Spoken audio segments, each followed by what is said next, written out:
Our next point is really, in one sense, the focus of today. Now, as I said, this was just a summary of what had already been sent. But what I would like to do now is to invite the panel members to come up, please. Okay. What I'm expecting from the panel is to build on the challenges. So these are challenges to do with energy within climate change. So, and these are challenges that the complexity community can address. So we have several sort of constraints here. One, it has to focus on energy within climate change, and secondly, something that can be addressed by complexity science.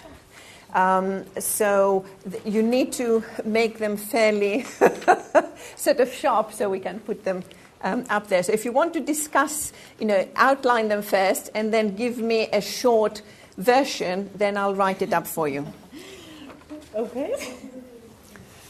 All right. So what I've seen from the discussion this morning and this early afternoon, one of the challenges would be this: what would make sense to people in the sense of, energy and complexity, sure, but what is where they really can make a difference? Should I just switch bulbs in my house, or insulation is enough? Does it make any difference? So I think what we can do as complexity community is like a senseful awareness, not only raising awareness. So can you phrase that? How would that be in terms of a topic for a project? That's really, yes, all right. A challenge.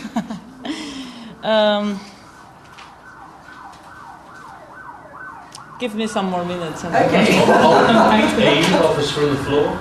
Yes, please. Improving the odds of the race between education and catastrophe. Are these topics for potential research? Yes. So does that capture it? I think it's partially. Maybe I will put some more in. Yep. So I just want to say, I come from a different sort of research background. Yeah. I'm aware there's quite a bit of research going on sort of by environmentalists and people about behaviour change. And I'm not really sure that what you're doing is significantly different. I think you need to think about how complexity science is going to contribute to that. Otherwise, you're just competing with people already doing stuff. Okay, so do you want to think a little bit more and come back? Sure. Yeah. Okay, Peter? Well, basically, the sort of ideas that Alan Wilson put forward essentially about models, and he was talking about cities and so on. Obviously we've worked on similar kinds of models, let's say, and we've used them. We've had regional models and we've had national models, but they're spatial models where you put, in a sense, everything down. So in a way, they are potentially abstract objects that you can use to explore possible policies. So in some cases, as I was saying to different people, the problem is purely linear. So if you take house insulation, you can show that that's a purely kind of additive thing. If you have 70% of your houses insulated, then you have reduced 70%. So that's a simple problem, but you can calculate what the benefits will be. The more complex problems that require the complexity are about connections. So it's about how the economic system operates, which is what Alan was suggesting and talking about. So we have done models of that kind. And obviously transportation then obviously fits in goods, freight, all of these things, the supply chains, international trade. The whole thing is kind of, one can do a model that does contain all those things and use a model like that to explore how can I say it? Where bits of technology or changes, either in the, what did he call it, the metabolism? No, he called it the, what was it? Well, the DNA, yes, but I mean the actual functioning. There's the metabolism. He called it something else. Structure and physiology. Yeah, the physiology. The functioning of the system can be kind of calculated, and so you can estimate the impact of different possible actions, and you could therefore rate them in terms of of prioritization, essentially, of which things would really make a big difference, which things would make less difference. So we did something like this some years ago, where we tried to make an integrated model of things like river basins. So you've got cities, towns, transport, waste, water, everything is within a river basin. It's a kind of natural definition, natural boundary. And the question really posed was, can you manage sustainable living in a river basin? Okay, but what would be a new challenge that is going to be innovative and...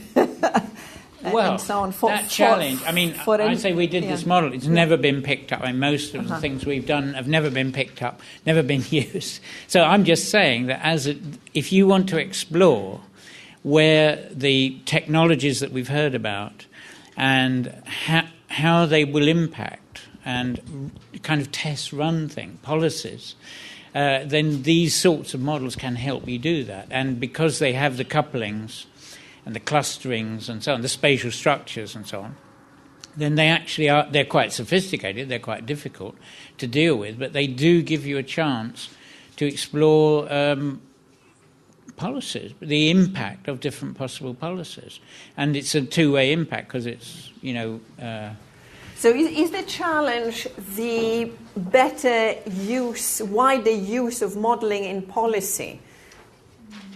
Yeah, I think so. Well, it can explore technology, change, policies of, carbon trading. I mean, I was involved with a large, a model of the European economic system with carbon trading, and that Cambridge Econometrics developed. And whilst one can have criticisms of that model, that there is no alternative. There are no alternative models.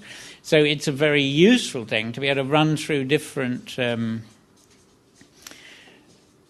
different policies about carbon trading, whether it's about aviation and environment, whether aviation should be included within it, should be punished separately for being baddies, which is what the environmental lobby sort of, or carbon trading is a remarkably flexible and interesting way of dealing with this problem in an intelligent way. So I think that building models that can explore that properly is a very worthwhile project area. May I just, I don't know if it's just on top of what we just said, Peter, is that about integrating models, data, and policy experiments? Yeah. Well, yeah. Sorry. Well, what did you say? Integrating models.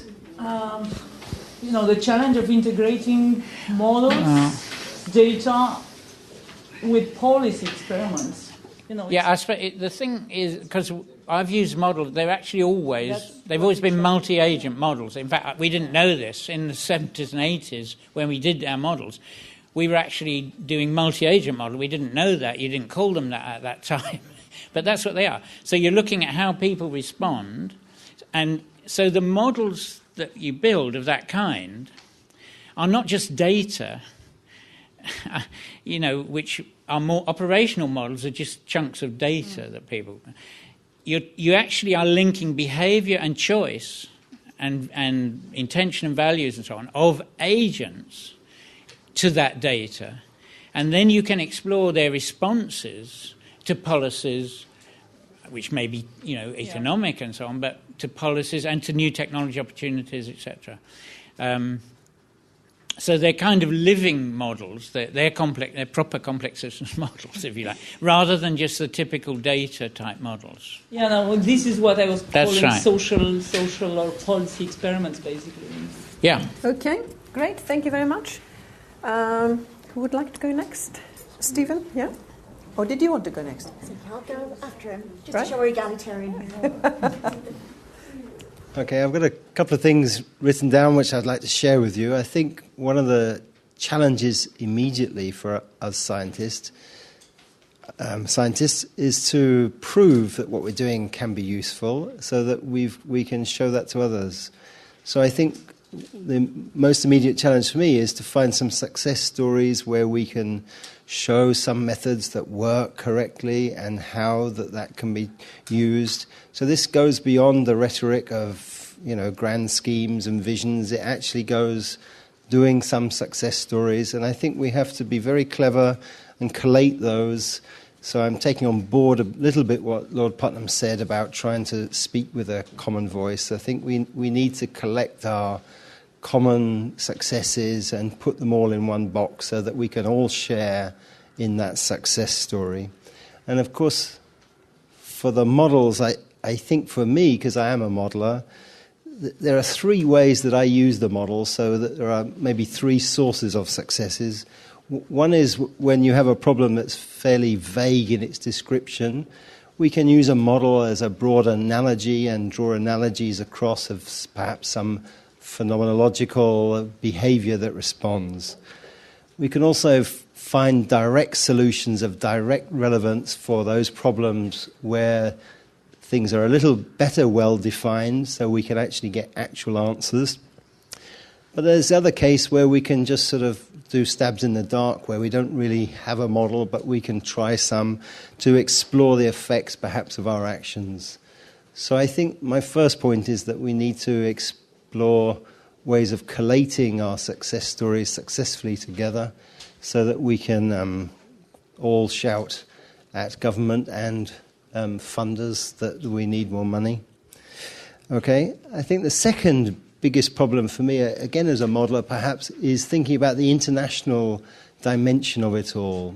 I think we can pretty much do the modelling that Peter suggests on fairly local scales. You say we can go to European scales is great, but if we then go beyond those borders, it becomes really very, very tricky, because the measures you use in one country may change when you cross boundaries.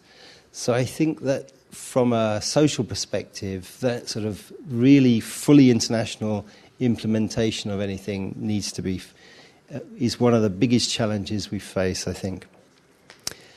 I think locally, one of the things we can do is the cost of the implementation. I think we could really do that, and we could probably start doing it now. You're talking about carbon trading, but we could also look at tax credits. So some ways of trying to encourage people, if they are doing a successful job on trying to implement some strategy within their own household or own company, we ought to find some ways of rewarding that. So don't forget that sometimes politicians don't listen to us. I spoke with Brian Collins, who's the scientific advisor to government on transport. This was the time when Gordon Brown's telephone lines were open and people were able to log on and email him complaining about the price of their tax for their cars. Brian Collins said, because we said to him, look, 6 million people have logged in and complained. And he said, yeah, but there's 60 million people in the UK, so it's not really a big number. Right? So this was the attitude. So the silent majority who didn't email in, outweighed the 6 million who did. 6 million is a lot of people to email in, and yet largely their opinion was ignored. So that's my thoughts. I'd just like to add that these success stories, we need to think not only of case studies but also of action research, because it's the change in behavior that is essential. Not only observing what happened, but also how can we as researchers actually take an active role in changing that behavior. And I think this is where we can play a very important role. Can I just pick up on that? The ASSIST project that I showed you earlier actually has a work package for success stories. So if you have any success stories, please let us know about them. Are we allowed to put in some proposals ourselves? You will in a moment. Let's hear from the panel first, and then it will be open to everybody on the floor. Hi, well, I think Yasmin, yes. Okay, well, fine.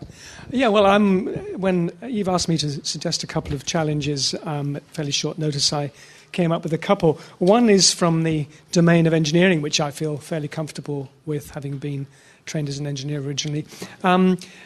In the realm of the electricity system, we've got used to a nice, relatively simple linear electricity system where electricity gets generated in big power stations, transmitted down wires, and we consume it. And it's a relatively simple and fairly predictable system, although there are substantial variations that the grid planners have got used to.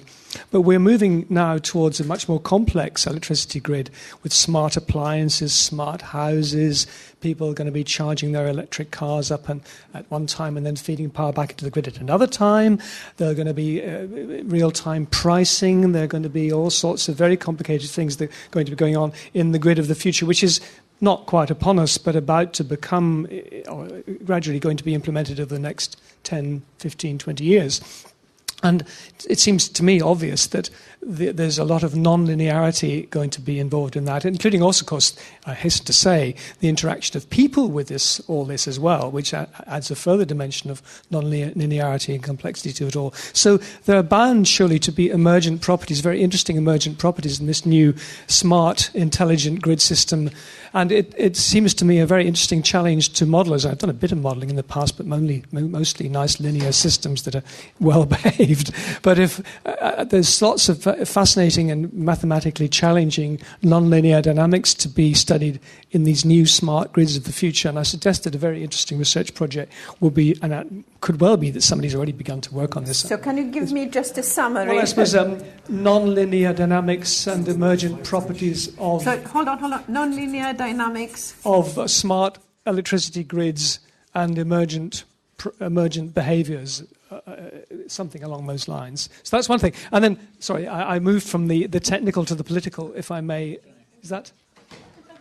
My other thought about this, I mean, I'm not a political scientist, but I'm a voter and a political actor as a human being. And it seems to me that in discussing what actually happens in the climate change debate, we very foolishly attach equal weight to all the different actors, and we have a sort of consensual model of the way the world works, that only if we could persuade decision makers to see the light, they would obviously see the error of their ways and behave in a rational manner in the way we all perhaps in this room would. But of course we ignore the fact that, as Lord Putnam said in the case of the slave trade, I mean the slave owners weren't very interested in a rational solution to the problem. I mean they had to be dragged kicking and screaming into rejecting slavery. Similarly, the tobacco companies, weren't exactly keen to stop us smoking cigarettes. So, I mean, the same applies to the fossil fuel companies and to some extent all the other energy companies as well. They are mostly engaging in delaying tactics or active resisting tactics towards slowing the onset of solutions to climate change. And if we, in our modelling and our analysis of these, we ignore the huge inequalities between the different actors, we are ignoring a huge part of the problem. And so therefore I would urge those who are with more of a social science expertise can address these problems, not particularly my domain. They need to take into account dare I add a sort of Marxist tone to the conversation. I mean, Marx is coming back into fashion again, I think. Power matters hugely in this, and the powerful matter enormously. Anyway, that's from the technical to the political. Thank you very much. Could I just say something? No, it's just about the smart grid, is that we're hidden in the De Montfort bid, and we've sort of rather breezily bitten off the bit about modelling the smart grid. So of course I'd be very happy to so any contacts with people who know something about it. Right, Yasmin, finally, the floor is yours. Well, as usual, I've only got a ramble, so nothing constructive. Just following on from yours, one of the things I was wondering about was with the carbon credit stuff. People gaming goes on. And I was wondering whether for policymakers it might be an idea to actually guess what games might go on and design games for people to play so you can actually manipulate them in a way that looks like a win-win kind of thing for everybody. So that's a challenge for the modelers, I think. The other thing I was thinking about was related a bit, I think, to what you were saying, Stephen.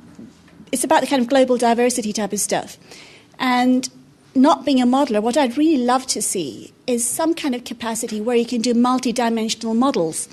So the thing is, you can switch what dimensionality you look at, depending on what you think the context is characterized by or what the key things are that you want to look at. And that, if it was linked to visualization, I think would be a very, very powerful thing to be able to do. The other kind of thing that's connected to that is this notion of the divided world and globalization and so on. And I think if we did have the capacity to do these kinds of models, we could then start looking at the context again. I mean, I was talking about context before, but ethical issues might become more apparent. Ethical decisions might become more clearly defined if we could actually look at the whole thing. And it's not possible to look at the whole thing in the whole complexity. So I think one way to do it would be to actually have this capability to choose what dimensions to look at what time and when. Related to that is something that I was part of as an unsuccessful bid for the energy thing, which is food and energy, because I think that's a key area and we can't really divorce the two. So if we're talking about climate change and water and so on, then I think food is a huge, huge thing, both in terms of supply chain, in terms of production methods and the carbon consumption, the biofuels thing. And again, I think it's back to the divided society, the haves, the have-nots, and are you actually subverting capabilities from energy usage for human consumption to energy usage for, I suppose, human social consumption. The other thing I just wanted to talk about, which is probably an easy one compared to the kinds of things people have been talking about, is the fundamental thing that we all talk about in the kind of social sciences, which is how does the collective emerge from individuals? And that's an old chestnut. But one of the things about the emergence of the collective is that people have used social networks quite a lot. But what I find rather dismaying is that most of the work in social networks tends to work on structure and form. So you have this kind of connectivity, you have these kinds of constellations, you have these kinds of relationships. But the dynamics is by and large ignored. And what I'd like to see as a transdisciplinary thing is down to network dynamics, because engineers know a lot, the telecoms people know a lot, the biologists know a lot. And actually, getting to grips with that dynamic mechanism of networks, I think, would be really, really interesting to look at. And the final thing that I think, two things really, related to the modelling, is something I got interested in because I always used to reject toy models of social systems. I always thought they were kind of poor things to use. But I think they can actually be very useful for testing out ideas. And the art is in finding, again, the right abstraction that you want to use to build those toy models and how you interpret them. And I think the reason why I mention that is because toy models are relatively easy to put together, relatively cheap to put together. And I think that they're a kind of nice experimental device that we could all use. And it's worth kind of going back to them to see whether we could do something intelligent with them for a change. And the final thing, I think, is back to policy and so on. And it comes down to distributed governance, because I think one thing that we are good at doing, or not we, the politicians are good at doing, is talking about devolution. But what they do is they give you a cake, they cut it up into pieces, they give you your piece and tell you what you can do with it within the boundaries that you have. Distributed management they don't understand, distributed management they don't trust, and distributed management they can't do. And I think the same applies to people in management and strategy. I mean, I'm in a business school. So, I think the complexity community has a lot to offer in terms of actually introducing the idea of distributed management and then how you deal with it. There you go. Great, thank you very much. That's great. I would like to add one, and then I'll open it to the floor. And I can't reach up there, which is something that I think that came in the earlier challenges, which is looking at coevolutionary dynamics. I think if we don't understand that process of coevolution, in other words, reciprocal influences that result in reciprocal change, we are all responding to climate change.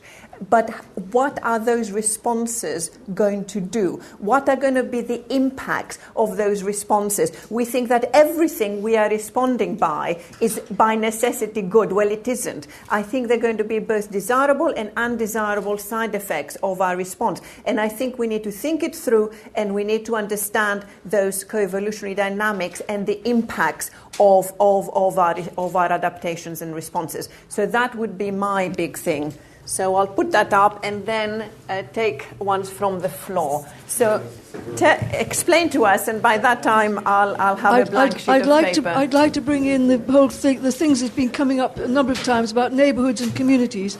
It links neighbourhood what? Neighbourhoods and communities. Right. Communities, and it links to a number of things that have been said, action research, how does the collective emerge, network dynamics and distributed governance in particular.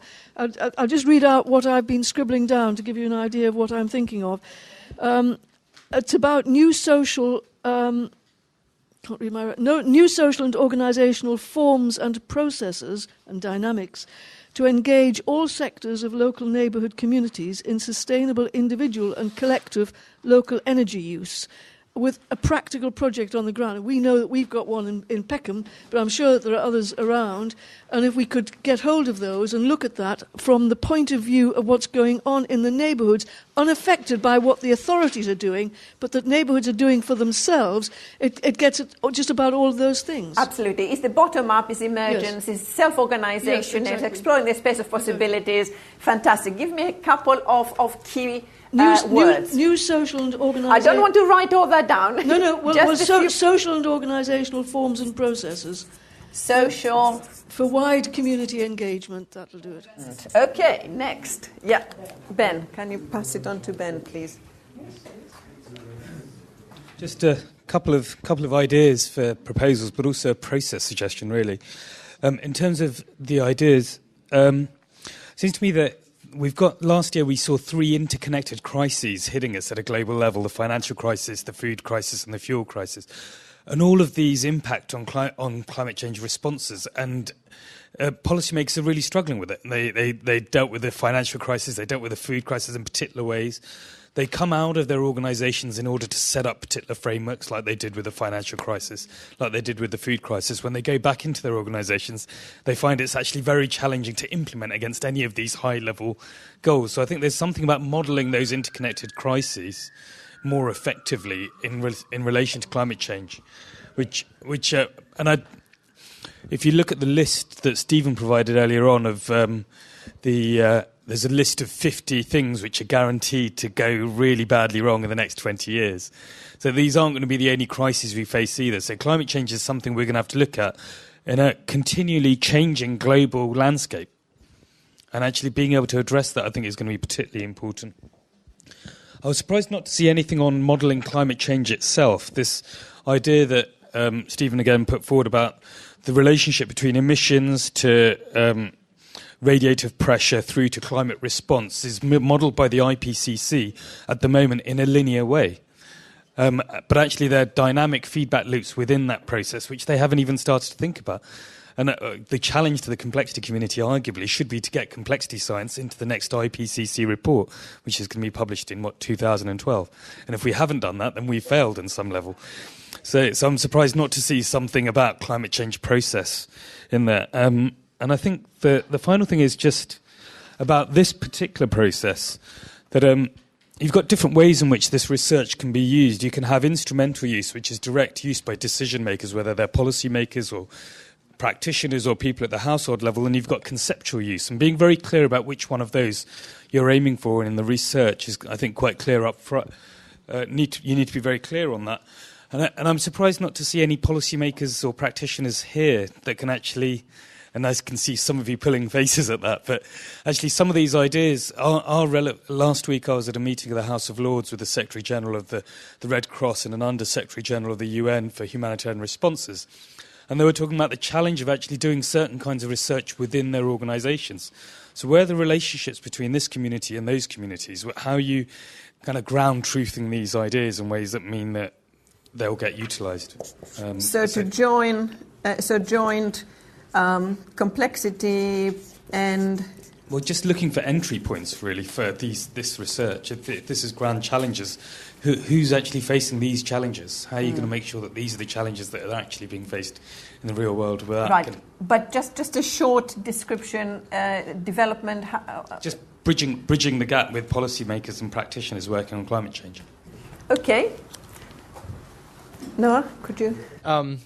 Two things, one of which I would very much like to see on this issue of toy models, and also on this issue of reaching out to local community groups, or rather offering our services, as it were, to community groups, would be the idea of sort of embedding type of training or education aspects therein. So I don't know anything about your organization, but one can imagine that there would be these types of electric grid analyses or social grid analyses or things that could be very useful tools just for learning about the issues at the local level, and a toy model framework, as well as for advocating for funding, policy change, etc. So I think a better connection vis-a-vis training and education to these grassroots efforts would be very useful. I'd love to see that. The second one is a bit more abstract and perhaps a bit more grim. I would very much be interested in seeing some analysis of post-climate change scenarios, response strategies, etc., vis-a-vis after the collapse. Sorry, analysis of post-collapse, post-climate change, adaptation strategies, visualization, whatnot. I'm not exactly sure what that might look like, but the idea being that this concept of, again, apologies for the grimness of this, but that there may be, it may be too late, right? If so, what might that look like? It's about the systems of adaptation after the tipping point. Exactly. Disaster risk reduction, disaster response, social disaster response. I imagine that the MOD would be interested in what would be the policies of response given massive sea level change, given massive migration. Residual population. Yeah. Okay. Now, unless anyone has an absolutely brilliant idea, I was going to say we're running out of time, and you need to get together and talk about it. It is brilliant. I think it is Give brilliant. me another brilliant idea. Ooh, now I'm in trouble. No, but I wanted to connect from the utility of the research, which maybe relates to the gentleman lady from the funding organization, if I just dare say this. And I think a big reason why economics is such a relevant discipline in the eyes of politicians is because they talk about job creation and how does politics and tax, etc., affect that. I think this is a big opportunity for the complexity community, especially in terms of the climate changes. How does this really, because it's too complex for economists to look at seriously. And I have one example. I'm hopefully on a project by an American organization that is lobbying for the IT industry in the US. And because of the package now, there are packages all over the world, politicians are handing out money. But they want to decide who should the money go to. And the ICT industry in the US, of course, want to show that $1 spent on ICTs in the US creates more jobs than $1 spent on agriculture or construction. In this room, we might want to say that $1 spent on something related to climate change would be the best investment long-term for the economy.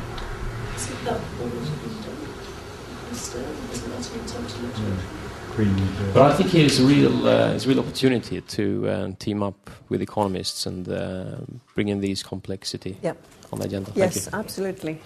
I just want to say briefly, I've seen the equations, the econometric equations behind job creation used by people in the US. I'm sure it's equally bad here in the UK. It's actually very, very limited. Very, very, very rough assumptions on how a computer or broadband investment goes back. It's basically in that industry how much of the percentage goes to people's to the salaries. Therefore, if we spend £1 million on that, let's say 40% goes to salary. I mean, there's so much to do in this area. Thank you. This is to bring to your attention an initiative started by the Australians looking at causality and influence networks, as they call it.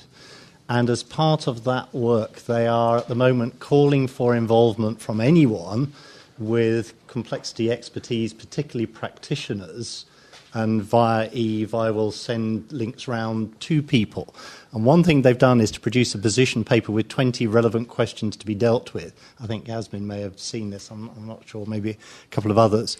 And it starts with some key principles, which is you have to just grow up and accept that you can't predict the behaviour of complex systems. Stop trying to pretend you can. And it's got these really tough realities. And I think we need, as part of the challenge, a recognition of what can be done, what can't be done, what's appropriate, vulnerabilities, so that we all start with realistic expectations about where we're going and stop producing things that we know don't really work. And that requires this community, I think, to be very rough with itself about, right, we've learnt a lot, let's put it on paper and know that's a starting point for going forward. And so I'm more than happy to share that, because I think it's yes, please. If you it's send, a very if good you piece send, of work. if you send it to me, we'll put it on the website and link it with the Research Council stuff. So these are the opportunities. Quick, yes. Just a very quick one, but actually, I'm involved with a group of working on futures, on scenarios at Oxford University, at James Martin Institute, quite a few people there. So we are putting together now scenarios, trying to put complexity and scenarios. So that's maybe we will have some outcome in the next week. So maybe I will circulate to this crowd. Maybe we are on the principle of some beta scenarios, open source, just to go there. Great. So I think, if we start using the hub of our LSE complexity group, because we have actually a folder for the complexity community, so a lot of these announcements we can share. Now, we haven't left ourselves very much time, and I'm not quite sure how we're going to do this next. Because you had, for example, a very good idea. I don't know if you'd like to sort of lead that kind of initiative, to simply get some people to brainstorm for half an hour for the class again. I was wondering whether to pick it up during the coffee break, if you're going to have one, and invite people to contribute, or would you rather have it as something that's led in the next session? No, I think I'd rather you lead it in the next session. Okay. So you have a small group with you, take a flip chart, and so on, because we're not going to have a break for tea. What I was going to suggest is take your cup of tea and then go straight to your group and discuss what you would like to discuss. Okay, so what I'm going to call it is From Perfect Storm to Perfect Vision, Low Carbon Future for 2030. Right. Okay, so we've got one group there. Can I have anyone else who would like to lead one of the other groups that have come up? Colin, are you interested in doing the renewables one? Yeah, okay. Could I say no to you? Okay, so Colin I can also help you if you want. That would be great. Thank you very much. So the questions of renewables, I think that would be great. Another one, please. We would just, neighbourhoods. What we would be interested in is just show hands who's interested in talking about how to take forward the ideas about community engagement, neighbourhood engagement, and this kind of stuff. Well, if there's enough about that, then we'll have a group. That's great. Any other topics anyone would like to take a lead in? And I'll be if anybody is interested in the coevolutionary dynamics one.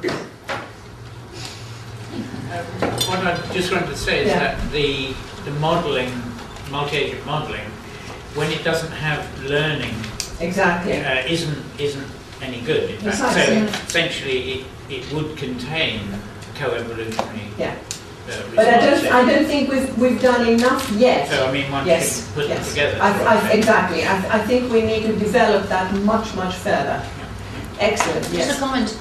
There has been some work done in the US. They are developing the electricity market model based on agent-based modeling, and it has gone relatively well because they were faced with some failures in their system. So it was decided that it will be a very good approach to try to develop something.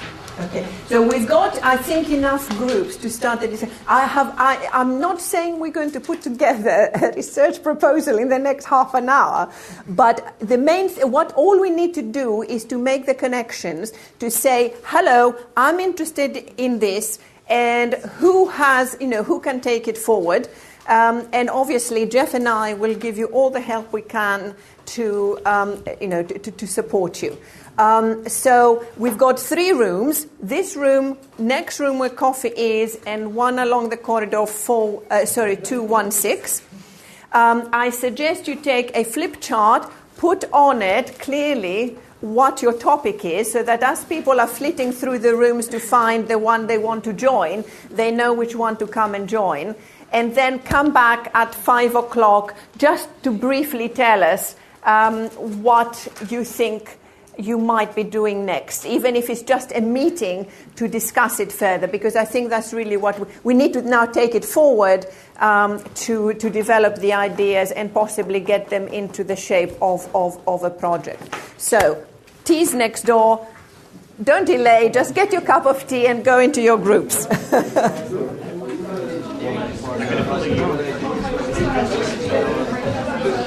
Mixing concentrate. Yeah.